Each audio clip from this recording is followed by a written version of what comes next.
Corn in its whole form can be a smart, fiber-rich snack. It's technically a whole grain, packed with antioxidants like lutein and zeaxanthin, along with B vitamins and a small dose of protein.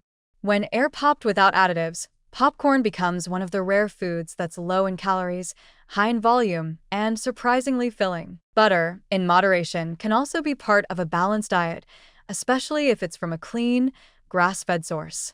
It contains fat-soluble vitamins like A, D, and K2, and small amounts of conjugated linoleic acid, CLA, which some studies suggest may have anti-inflammatory properties. But put these two together in the fluorescent-lit pressure cooker of a movie theater, and you end up with a snack that's the nutritional equivalent of a minefield.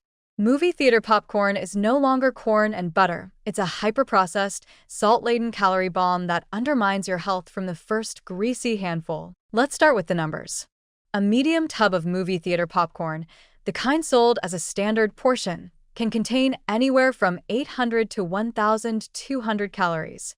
That's the equivalent of a double cheeseburger with fries, and that's before you add the so-called butter, which often isn't butter at all. In many theaters, what's pumped on top is a synthetic blend of partially hydrogenated oils, artificial butter flavoring, and yellow coloring.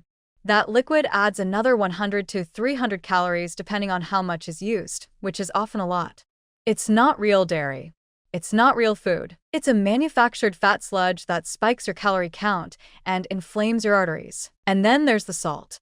Popcorn is already dry and porous, which makes it the perfect vessel for salt absorption. A large serving can contain over 1,500 milligrams of sodium, more than half of the recommended daily limit. Excess sodium contributes directly to high blood pressure, bloating, kidney strain, and increased water retention. If you're eating movie theater popcorn alongside a soda, which most people do, you're compounding the damage.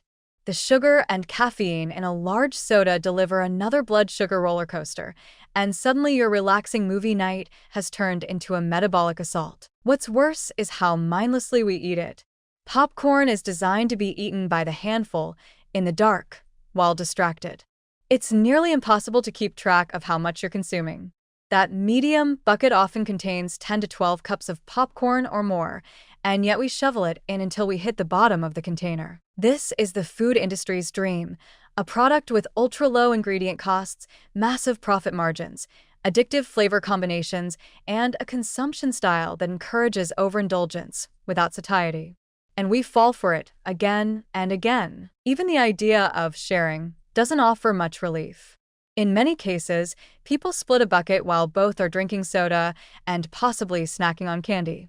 You might think you're being moderate, but in reality, you're compounding sugar, salt, and saturated fat in a single sitting. A movie outing can easily result in a 2,000-calorie snack session before dinner's even on the table, and that's if you don't opt for refills, which are often encouraged by value deals that push portion sizes far beyond what's reasonable. The nutritional profile of movie popcorn is especially harmful for people with existing health conditions, like hypertension, insulin resistance, high cholesterol, or those trying to manage their weight. And yet, because it's based on corn, something that sounds natural, it rarely gets the scrutiny it deserves. People think of it as just a snack, and some even believe it's healthy because popcorn is a whole grain. That's how damaging food marketing can be. It takes a healthy core ingredient and buries it under a mountain of salt and fat, then hides the harm behind a label that says gluten-free or contains fiber. And don't be fooled by the smell. The irresistible, buttery aroma that wafts through theater lobbies isn't natural. It's a carefully engineered chemical blend designed to make you crave it. The combination of butter aroma and salt hits the brain's reward center, triggering dopamine and associating the smell with pleasure, comfort, and entertainment. It's no accident. It's calculated. Yes, plain, air-popped popcorn is still a great snack. You can make it at home, control the amount of salt and fat, and enjoy all the benefits of fiber-rich whole grain. But movie theater popcorn is something else entirely. It's industrial food cloaked in a family-friendly disguise. It turns a potentially healthy snack into a gut-busting, blood pressure-spiking indulgence that's hard to stop eating, even when you're full. So the next time you find yourself at the movies with a bucket of popcorn in your lap, ask yourself what you're really consuming. Is it a small treat Or is it another seemingly harmless habit that's quietly eroding your health, one salty handful at a time? Because in the long run, these aren't just snacks. They're silent contributors to the slow-building crisis of chronic disease, and the food industry is counting on you not noticing.